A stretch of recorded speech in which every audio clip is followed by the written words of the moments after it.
No. Jakú máme barvu? Zelenú.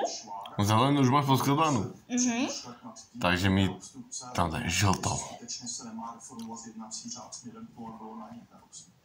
Jenomže ty obstrukce, oni souvisí s tím, jak se hrotí vlastně společenská a politická debata. Nejsou vlastně, se tady neobjevují z ničeho nic, nespadnou z nebe, ale jsou spojeny s tím, jak spoustu běžné agendy považujeme za... Počkej, jak to děláš? No. Jak už tam máš 6, 7. Kde je to? Aha. To nepůjde. A takhle můžeme vyjmenovat 10 věcí u EET z předchozího volebního období, že to je to zásadní omezení svobody nebo podpoření svobody. Aha.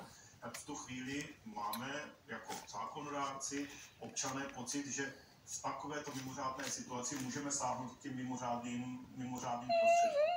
Takže... Si děláš prdel? Ne. Jak jsi to udělal? České lidské političky. Dobre, tak rýchlo takú zelenú napríklad. Zase. To mám hned. To je moje nejoblíbenější. No jak to děláš?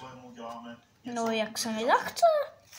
Mám že to jako umožnění těch jako poměrně rozsáhlých obstrukcí, že tu společenskou Sakra. ještě prohlubilo by to jako ty obstrukce. Co mě pokakaj? A jak víš, že máš jít s touhle kockou tam? No, protože si tam jít.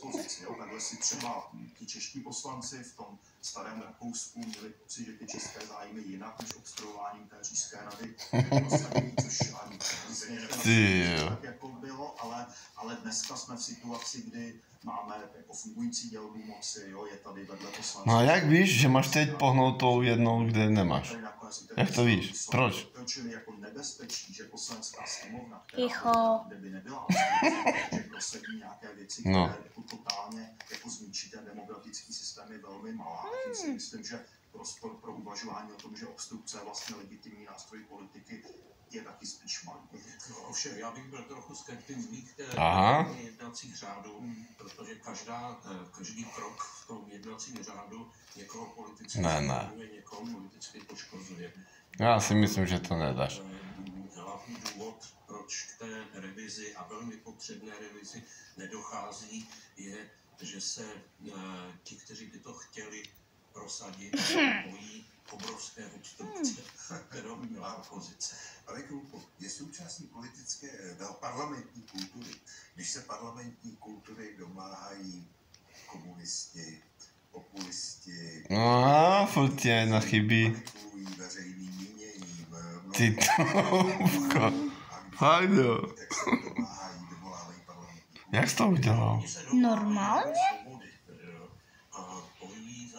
Co mě pokakaj?